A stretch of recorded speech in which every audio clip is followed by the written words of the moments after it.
Good morning, 7th class. Today we will start chapter number 5, heat. तो chapter 5 start करते हैं read करना. In our everyday life we frequently use the term hot and cold. ठीक है. When you stand in the sun or sit near the fire you feel hot. Similarly if you touch a lump of ice you feel cold. A ball of pudding kept in the refrigerator become cold, but the water or milk become hot on heating. Naturally, the question arises here: what makes an object hot or cold? Obviously, heat. अब देखो, हम जब भी घर पे होते हैं हम आम ही बात करते हैं ये चीज़ गर्म है, ये चीज़ ठंडी है. ठीक है. जब कोई चीज़ को फ्रिज में रख दो तो वो गर्म हो जाती है, जब किसी चीज़ को बॉयल कर दो तो वो जब किसी चीज़ को फ्रिज में रख दो तो वो ठंडी हो जाती है, और जब किसी चीज़ को बॉयल कर दो तो वो गर्म हो जाती है. तो लेकिन ये कारण क्या है? कोई चीज़ गर्म ठंडी होती क्यों है?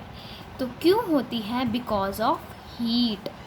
हीट एक ऐसी एनर्जी है जो किसी चीज़ को गर्म और या ठंडा करती है. जिस चीज़ में हीट ज़्यादा होगी वो चीज़ ज़्यादा गर्म होगी, जिस चीज़ में हीट कम होगी वो कम गर्म होगी. In this chapter we shall discuss about heat in detail. We shall also talk about the later term temperature. Then we shall discuss various effects of heat as well as the transfer through different modes. तो इस chapter में हमने क्या करना है? इस chapter में हमने हीट के बारे में पढ़ना है, टेम्परेचर के बारे में पढ़ना है, और जो हीट है वो एक जगह से दूसरी जगह पे कैसे जाती है. ठीक है. ट्रांसफ़र कैसे करती है. मान लो आपने एक गरम चाय कुछ गरम कर रहे हो. ठीक है. सब्जी गरम कर रहे हो, आप उसमें चम्मच रख दो तो चम्मच भी गरम हो जाता है ना अपने आप.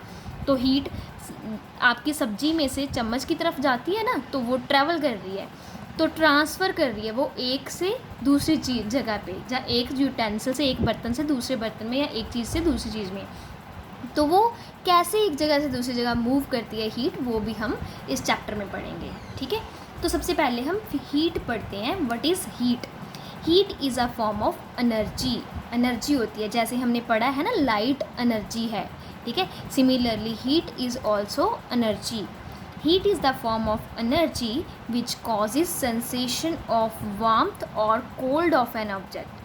हीट एक टाइप की एनर्जी है जिससे हमें क्या फील होता है? कोई भी चीज़ गर्म या कोई भी चीज़ ठंडी फील होती है, ठंडी या गर्म फील होती है. If a object get heat energy, अगर कोई ऑब्जेक्ट हीट एनर्जी को अपने अंदर खींच लेता है तो उसका टेम्परेचर बढ़ जाता है और वो गर्म हो जाता है. लेकिन दूसरी साइड पे if a object gives heat energy, अगर कोई ऑब्जेक्ट हीट एनर्जी देता है, ठीक है, तो टेम्परेचर उसका फॉल कर जाता है, कम हो जाता है और बिकम्स कोल्ड, और ये ठंडा हो जाता है. ठीक है.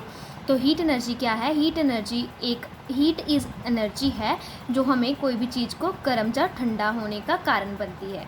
ठीक है. जो ऑब्जेक्ट गर्मी लेता है, ठीक है, जो लेगा गर्मी को, हीट को लेगा, उसका टेम्परेचर बढ़ जाएगा और वो गर्म हो जाएगा.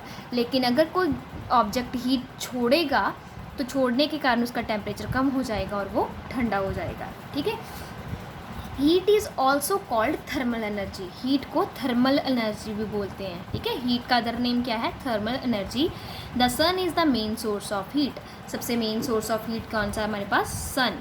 Heat can be obtained by burning of fuels, fire and electric heater, heat furnace etc. और also the source of heat. जो सन है वो हीट का सबसे बड़ा सोर्स है, लेकिन उससे बिना जो फ्यूल होते हैं, पेट्रोल हो गया, डीजल, मिट्टी का तेल, ये सारे जब बर्न होते हैं तो उस टाइम पे भी हीट प्रोड्यूस होती है. आग से भी हीट प्रोड्यूस होती है. इलेक्ट्रिकल हीटर जो हमारे घर पे होते हैं, जहाँ इलेक्ट्रिक फर्नेस मतलब भट्टियाँ नहीं होती, आग की बड़ी बड़ी भट्टियाँ होती हैं, वहाँ पे भी क्या है? वो सारे क्या है? हीट का सोर्स है, वहाँ से हमें हीट मिलती है. And as heat is a form of energy, it comes within the purview of interconversion of energy from one state to one form to another. In electric iron, electric geyser, electric bulb, electric heater, stove, electrical energy is transferred into heat energy. अब भाई heat एक energy है. हमने एक पीछे chapter में पढ़ा था कि एनर्जी, हमने एक law of conservation of energy भी पढ़ा था कि एनर्जी एक फॉर्म से दूसरी फॉर्म में कन्वर्ट हो जाती है. ठीक है. पढ़ा था ना. कि एनर्जी एक फॉर्म से दूसरी फॉर्म में कन्वर्ट हो जाती है। अब हीट भी एनर्जी है, तो हीट जो है वो भी एनर्जी की एक फॉर्म है। तो हम इसमें कंजर्वेशन ऑफ एनर्जी, ठीक है, कैसे पढ़ेंगे, जहाँ इंट्रो कन्वर्जन ऑफ एनर्जी कैसे पढ़ेंगे कि जो इलेक्ट्रिकल आयरन हमारे पास प्रेस है, जो इससे कपड़े प्रेस करते हैं, जहाँ गीजर है, जहाँ बल्ब वगैरह है, ठीक है, हीटर वगैरह, इन सभी में क्या होता है, बिजली आती है, पीछे से इलेक्ट्रिसिटी आती है, इलेक्ट्रिकल एनर्जी आती है, और वो फिर किस में कन्वर्ट हो जाती है, हीट एनर्जी में। When a fuel is burned, chemical energy is transferred to heat energy। जब फ्यूल कोई भी, जैसे पेट्रोल डीजल जो भी है, जब वो फ्यूल जो जलता है तो उससे उसके जो फ्यूल के अंदर केमिकल एनर्जी स्टोर होती है वो किस में कन्वर्ट हो जाती है, हीट एनर्जी में। सिमिलरली जो हीट इंजन है, ठीक है, हीट इंजन जो होते हैं उसमें सारी ही मैकेनिकल एनर्जी जो है, सॉरी, हीट एनर्जी जो है वो हीट इंजन में किस में कन्वर्ट होती है, हीट एनर्जी मैकेनिकल एनर्जी में कन्वर्ट हो जाती है, ठीक है। ये इंटर कन्वर्जन ऑफ एनर्जी की एग्जांपल बताए हैं कि हीट एनर्जी कौन कौन इंटर कन्वर्जन ऑफ एनर्जी में हीट एनर्जी कहाँ कहाँ पे आ रही है, ठीक है। When a hot body is brought in contact with the cold body, जब एक गर्म चीज़ को ठंडी चीज़ के कांटेक्ट में लेके आते हैं तो क्या होता है, हीट ट्रांसफ़र होती है। क्यों होती है, because of difference in the temperature of to bodies. जब दो बॉडीज़ के टेम्परेचर में डिफरेंस है, एक कोई 6 डिग्री सेल्सियस पे, एक कोई 12 डिग्री सेल्सियस पे है, due to difference of their temperature जो हीट है वो क्या है, वो ट्रैवल करती है, ठीक है, हीट ट्रांसफ़र होती है।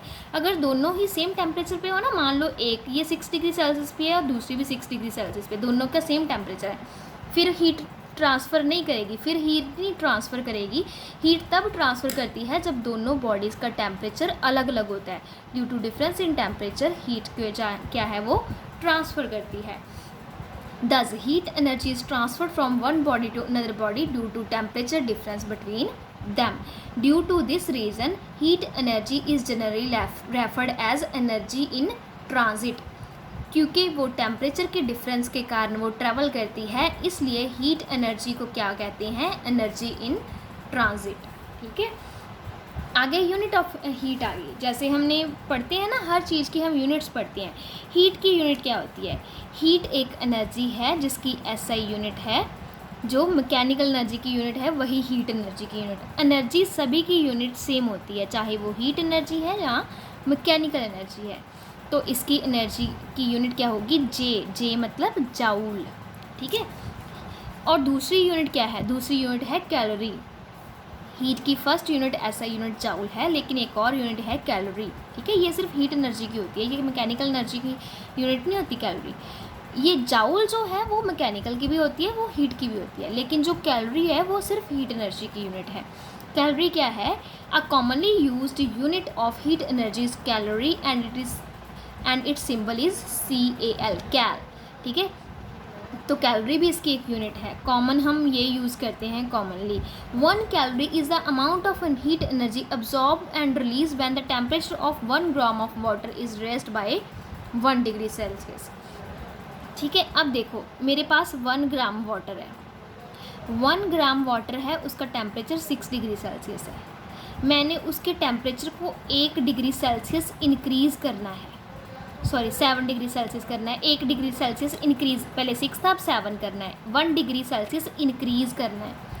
तो इसका टेम्परेचर इतना इंक्रीज़ करने के लिए मुझे जितनी हीट देनी पड़ेगी वो हीट कितनी होगी, 1 कैलोरी। 1 कैलोरी उतनी हीट होगी जो मैं 1 ग्राम ऑफ वाटर को दूंगी उसका टेम्परेचर 1 डिग्री सेल्सियस बढ़ाने के लिए, ठीक है। ये है कैलोरी की डेफिनेशन। किलो कैलोरी क्या होता है, किलो का मतलब क्या होता है 1000, तो किलो कैलोरी क्या हो गया 1000 कैलोरी। उसके बाद अब देखो 2 यूनिट हमने पढ़ ली, एक तो जाउल पढ़ ली, एक कैलोरी पढ़ ली। अब इन दोनों यूनिट्स में रिलेशन क्या है, ठीक है। जैसे हमने किलो कैलोरी और कैलोरी में रिलेशन किया है ना, kilo calorie is equal to 1000 calorie, ये रिलेशन है। सिमिलरली जाउल में और कैलोरी में रिलेशन कितना है, जाउल और कैलोरी में रिलेशन ये होता है, this is a important relation, आपने याद रखना है कि 1 calorie is equal to 4.186 joule, या अप्रॉक्सीमेटली आप बोल सकते हो 4.2 जाउल, ठीक है। 1 calorie is equal to 4.186 joule और 4.2 जाउल। अगर हम किलो कैलोरी की बात करेंगे तो 1 kilo calorie is equal to 1000 calorie, ये हमें पता है, के का मतलब 1000। 1 kilo calorie is equal to 1000 calorie, that is equal to 4186 joule. ठीक है, 1 कैलोरी इतनी थी, अगर 1 किलो कैलोरी की बात करेंगे तो इसको 1000 से मल्टीप्लाई कर देंगे और इसको भी 1000 से मल्टीप्लाई कर देंगे, this will be your value. आगे आ गया टेम्परेचर। टेम्परेचर क्या होता है? कोई भी चीज़ कितनी गर्म है या कितनी ठंडी है वो उसके टेम्परेचर से पता चलता है ना। ठीक है, अगर टेम्परेचर ज़्यादा है तो कोई चीज़ गर्म है, ठीक है, टेम्परेचर कम है तो कोई चीज़ ठंडी है। तो सिमिलरली टेम्परेचर क्या होता है? द डिग्री ऑफ हॉटनेस और कोल्डनेस। कोई भी चीज़ कितनी ठंडी है या कितनी गर्म है उसकी डिग्री को हम क्या बोलेंगे? टेम्परेचर। टेम्परेचर की एसआई यूनिट क्या है? केल्विन। ठीक है, जैसे हम सेल्सियस वगैरह लिखते हैं ना, लेकिन उसकी एसआई यूनिट केल्विन होती है, के से रिप्रेजेंट करते हैं। लेकिन हम कॉमनली कौन सी डिग्री यूज़ करती हैं? सेल्सियस की डिग्री। उसके बिना टेम्परेचर की एक और यूनिट होती है, दैट इज़ फारेनहीट। ठीक है, रिमेंबर जो टेम्परेचर है that is degree of hotness and coldness, और इसकी एसआई यूनिट है केल्विन। उसके बिना इसकी एक यूनिट और है सेल्सियस और तीसरी यूनिट है फारेनहीट। सिमिलरली हीट की एक यूनिट है जाउल और दूसरी यूनिट है कैलोरी। और टेम्परेचर की कौन सी 3 है? Kelvin, celsius and फारेनहीट।